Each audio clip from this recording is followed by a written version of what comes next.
Before the show starts, drop a comment below with where you're watching from, then sit back, relax, and get ready for some chilling stories.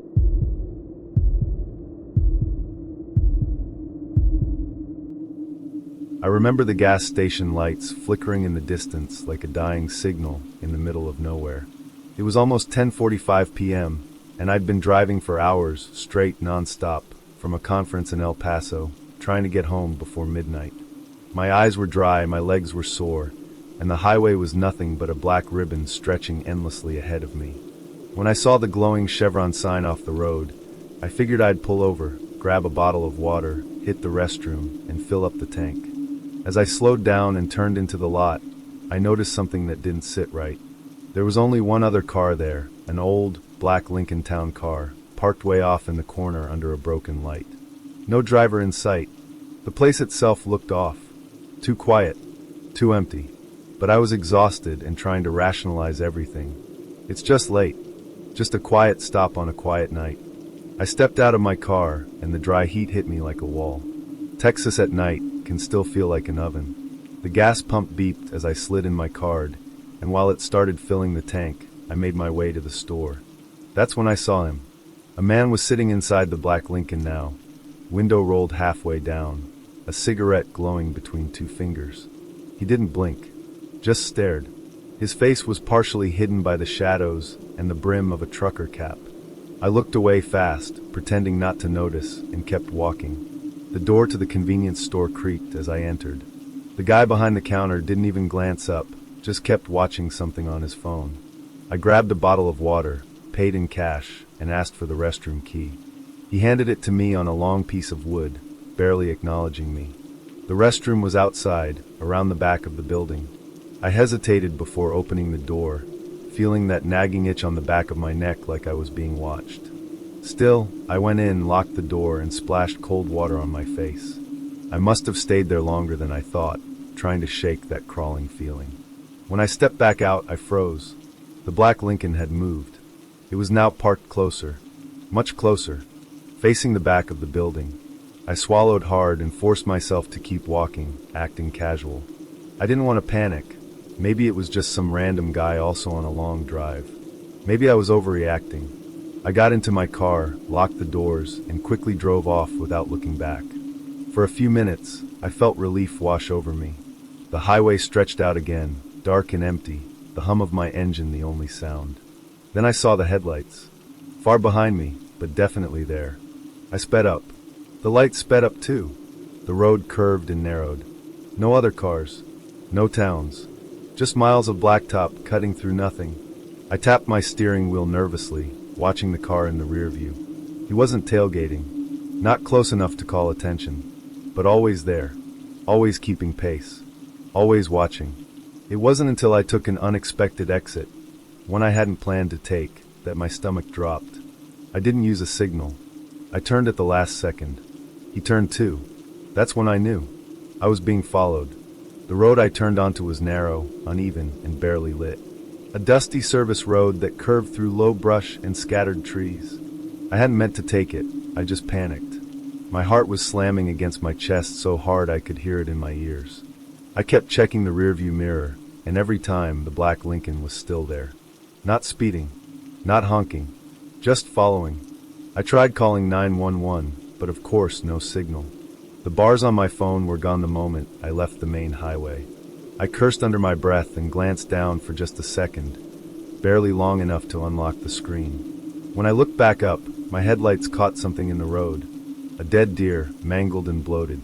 I swerved hard, the tires screaming as I veered off the road for a second. My car skidded sideways, but didn't flip, thank God. I pulled it together, took a sharp breath, and gunned it. Still behind me. That goddamn car. I didn't even care where I was going anymore. I just wanted to be around people, lights, anything that wasn't the pitch-black isolation of this back road. About 15 minutes later, I saw another gas station. A rundown little place with a flickering sign that just said fuel in fading red letters. I slammed on the brakes, pulled into the lot, and jumped out. There was a pickup truck parked out front and a woman inside the shop, visible through the dirty glass. I ran in, my voice shaky and a little too loud. "Please, can I use your phone?" Someone's following me. The woman looked up from behind the counter. Mid-50s maybe, gray hair in a tight ponytail, and eyes that narrowed the second I spoke. She pointed toward an old landline by the coffee machine. I dialed 911. This time it rang. I gave them my name, location, everything. They told me to stay inside, that a trooper would be dispatched as soon as possible. I was shaking so badly my knees nearly gave out. I stayed in the store for 10 minutes. 15. 30. I didn't see the black Lincoln. I started thinking maybe I'd imagined it. Maybe he gave up when I turned off the highway. The woman even started talking to me like everything was fine again, offering me a free coffee and telling me to sit for a bit. I almost started to calm down. That's when I saw the car again. It pulled into the lot slowly, headlights off. My blood ran cold. I whispered to the woman, "That's him. That's the car." She told me to go into the back room and lock the door. I didn't argue. I crouched behind a shelf of dusty boxes and old vending supplies, phone clutched in my hand like a lifeline. I could hear the shop door open, the bell jingling softly. Then nothing. Silence. A full minute passed. 2. Then I heard it, his voice.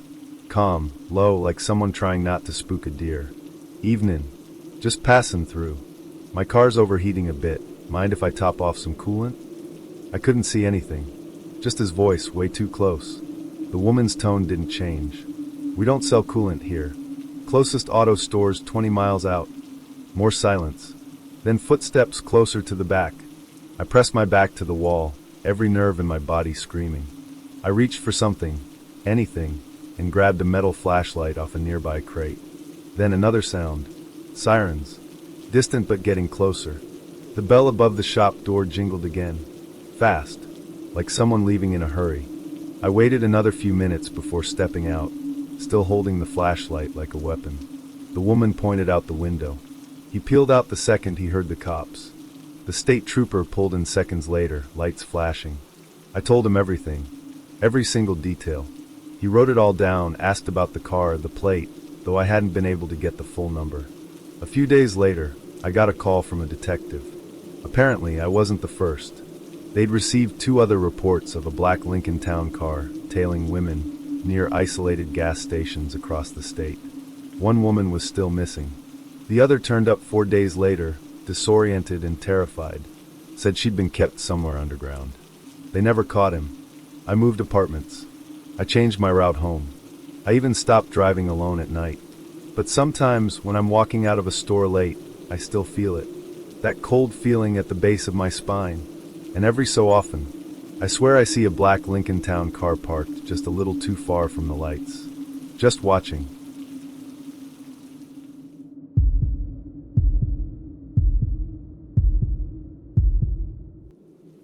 It had been one of those days that just drains every bit of energy out of you.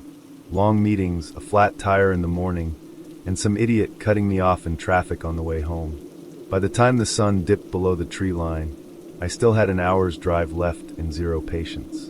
That's when I saw the gas station. One of those old school ones off a Tulane back road in rural Georgia, tucked between endless pine trees, with a flickering neon open sign and a single pump.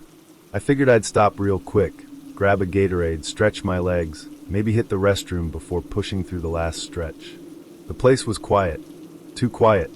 The kind of silence that makes you feel like you're walking into someone else's nightmare. There was a rusty old pickup parked off to the side, and the buzzing sound of a failing fluorescent light over the entrance. I stepped inside, and the door gave off a high-pitched chime that didn't match the vibe at all. There was one guy working the register, young, probably still in high school, earbuds in and scrolling through his phone.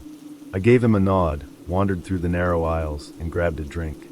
I was just about to head toward the counter when the door slammed open, so hard the chime snapped off mid-ring.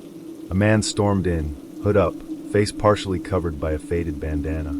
He didn't say a word at first, just walked straight to the counter and pulled a gun from his waistband. "Empty the register."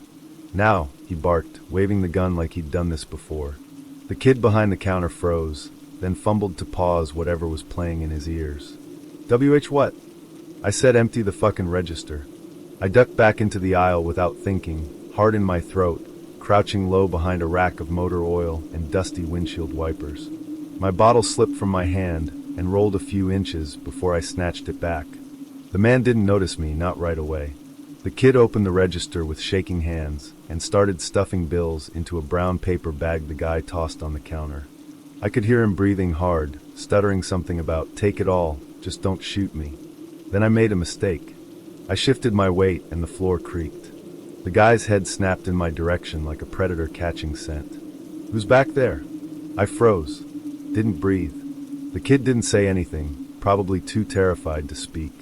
For a moment, I thought I was screwed, that he was going to come around the corner, find me, and pull the trigger. But instead he just shouted, "You didn't see shit," and ran out the door with the bag in hand. I stayed down for another 30 seconds, heart pounding in my ears, before crawling out and calling 911. The kid had already hit the panic button under the counter, and within minutes, a local deputy showed up. I gave my statement, told them everything I saw, including the guy's height, the hoodie, the weapon. They pulled the surveillance footage and asked me to wait around just in case they had questions. I thought that would be the end of it. Just wrong place, wrong time. But I didn't know the worst part was still coming. That night, around 2:30 a.m., I got a text from an unknown number. "Should have kept your nose out of it." I stared at the message for a long time, the kind of cold creeping into my chest that makes it hard to breathe. I tried calling the number, but it was disconnected. I reported it the next day, and the officer I spoke with said it was probably just some sick prank. But it didn't feel like a prank. 2 nights later, I found muddy footprints in the grass outside my kitchen window. It hadn't rained in over a week. The footprints were the kind that stop your heart, because they weren't random. They weren't from someone walking by. They led up to the window, stopped right at the edge, and then turned back the way they came. Like someone had stood there, watching.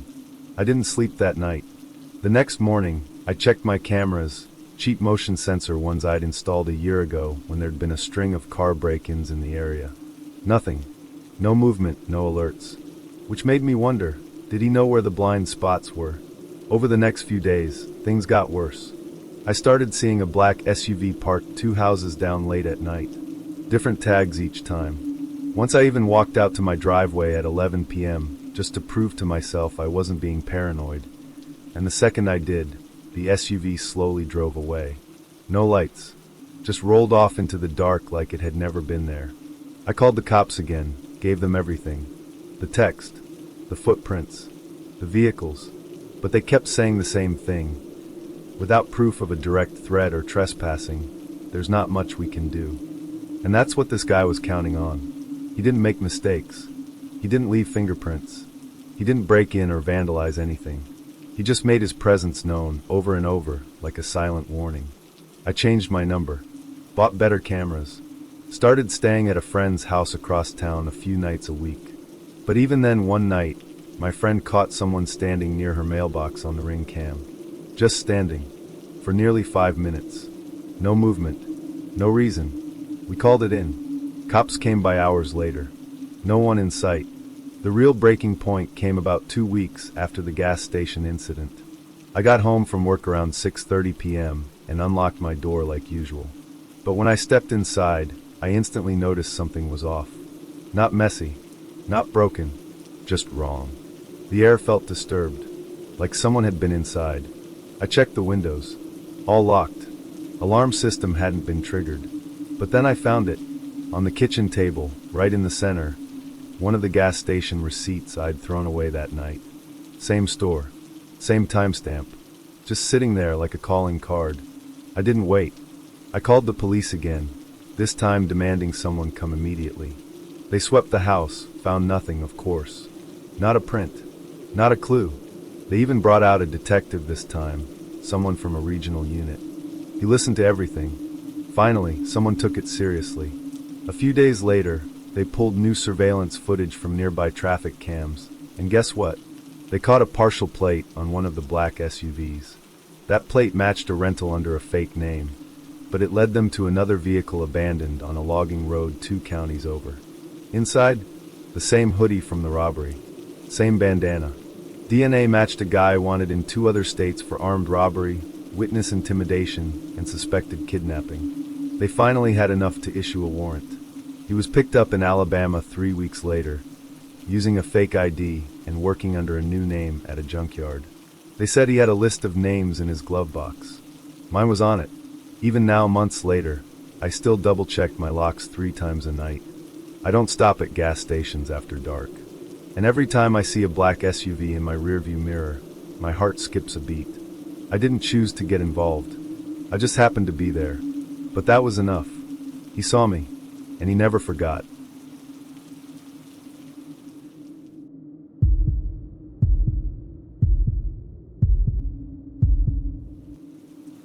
I know what you're probably thinking.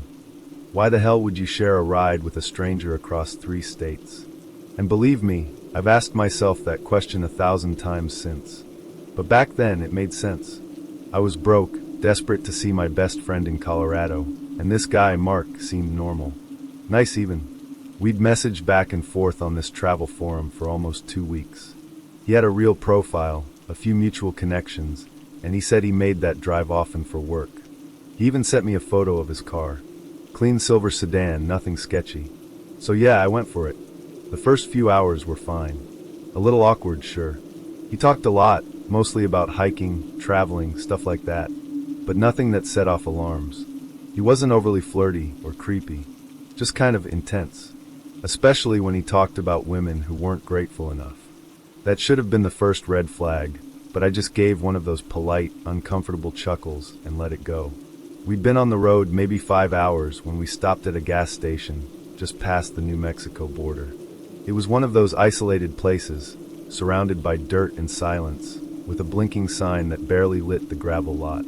I told him I needed to use the restroom, and he offered to pump the gas while I went inside. I was gone maybe 5 minutes.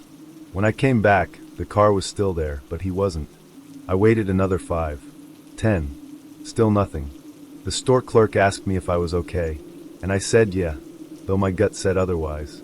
He finally came back, holding a bottle of water and a hot dog, grinning like nothing happened. Sorry, bathroom line was insane, he said. But I'd been in there.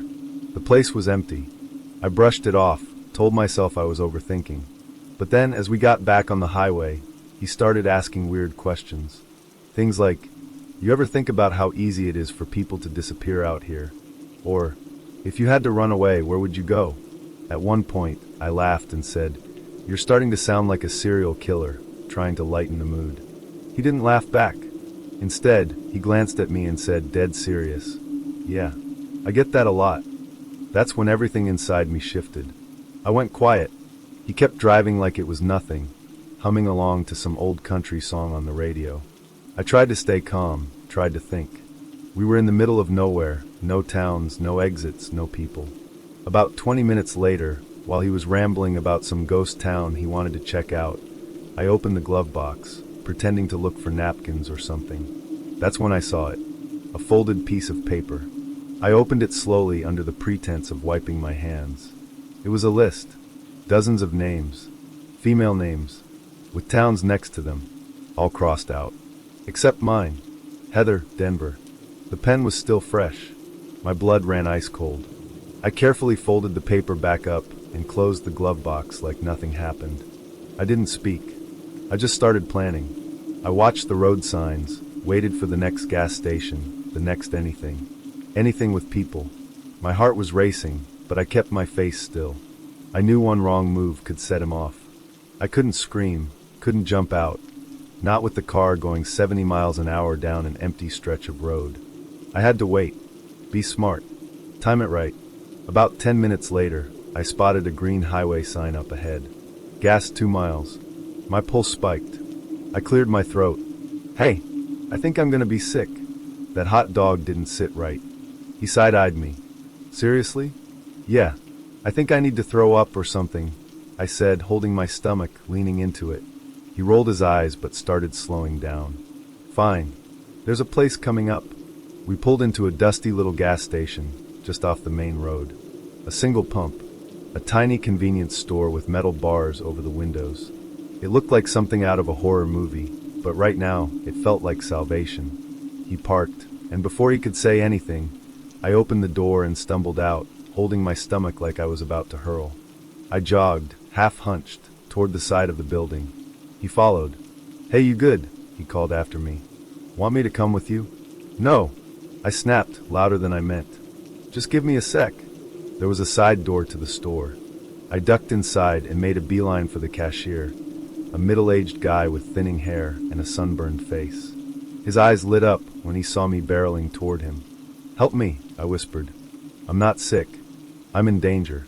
Please don't say anything. Just call the police. To his credit, the guy didn't blink. He nodded and picked up the phone without hesitation. That's when the door swung open. Mark stepped in, casual, smiling. Hey, everything all right? The cashier gave him a look, then looked at me. She's not feeling too great, man. Just hang tight. Mark's smile faltered. I can handle her, he said, moving closer. We're good. But I backed up, shaking my head. No, we're not. Stay away from me. He grabbed my arm. Hard. Before I could react, the cashier came out from behind the counter holding a bat. You heard her. Let go. Mark let go, but only for a second. Then he lunged, tried to pull me out the door. I screamed. The cashier swung the bat, and everything turned into chaos. Mark let go and bolted. I ran after the cashier to lock the door behind him, heart pounding like it was trying to escape my chest. We watched from the window as Mark sprinted across the dirt lot and disappeared into the woods behind the station. The police arrived 20 minutes later. I told them everything. The forum where I met him. The list in the glove box. The way he talked, the names.